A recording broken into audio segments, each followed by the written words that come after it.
car of all places, simply because I just cannot contain myself on this subject any longer.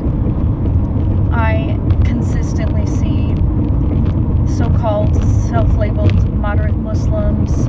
I see even Christians, Western politicians, apologists, leftists, even some conservatives. And above all, I see some of those who are in the Middle East, either fighting Daesh, ISIS, ISIL, whatever you want to call them, or being subject to the brutal Sharia law that they're dishing out.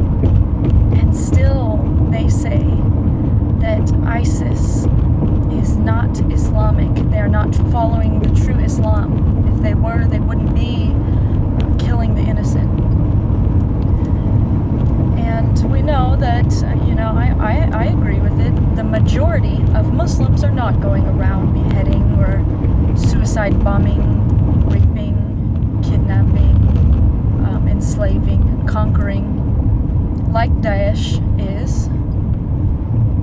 But a large minority are doing just that, whether you believe that's 10, 15, or 20%. It's still a very large number, considering the number of Muslims here on earth. So we ask ourselves, who is right? Because we have ISIS consistently telling us that they are the devout followers of Allah and Islam, and they're following the true Islam. And Islam means subjugation and submission, conquest. And then we have the moderates who are saying, no, Islam means peace, and we're following the true Islam, and they're twisting words. What do we do? Who do we believe?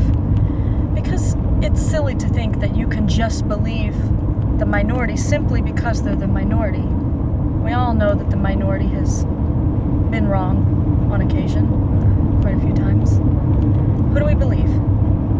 Well, instead of picking and choosing sides and simply believing because of numbers, we can go straight to the Quran. We have the internet.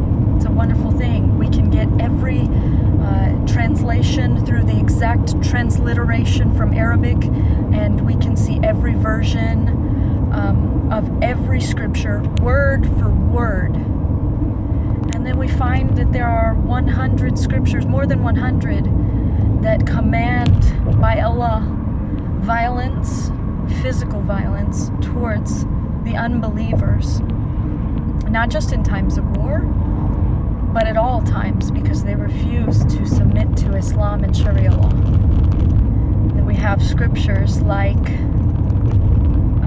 47:4 and 8:12, and Surah in the Quran 9:5, and they particularly call for brutal, savage, barbaric slaughter by beheading.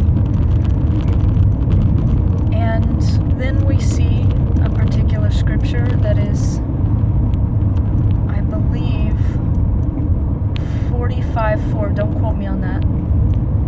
But it says, not equal are those who sit at home, other than the disabled, to those who are the mujahideen, who go out and fight in the cause of Allah.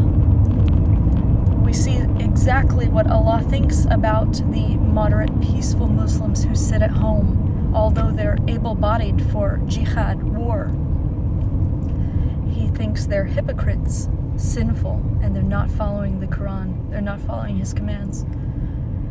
We can look at those scriptures that were not abrogated and that are absolutely modeled by Muhammad himself in the hadith. Every single one of the hadith books agree that he was a beheader, an enslaver, a raper, a kidnapper, and a conquistador. And then we have our answer. And if you don't want to believe that, if you don't want to believe what's written down for the past 1400 years was modeled by their prophet, their main perfect man, and was commanded directly from their God's mouth, then you're just following the majority for convenience. hoping that they'll slaughter you last. And you're part of the problem. So get educated. You don't have to take my word for it. Look up the scriptures that I said. Look up the words that I said. They are directly in the Quran. I'm not splicing scriptures and cherry picking specific verses out of it. There are over 100 that you can choose from if you like. Those are just my favorite.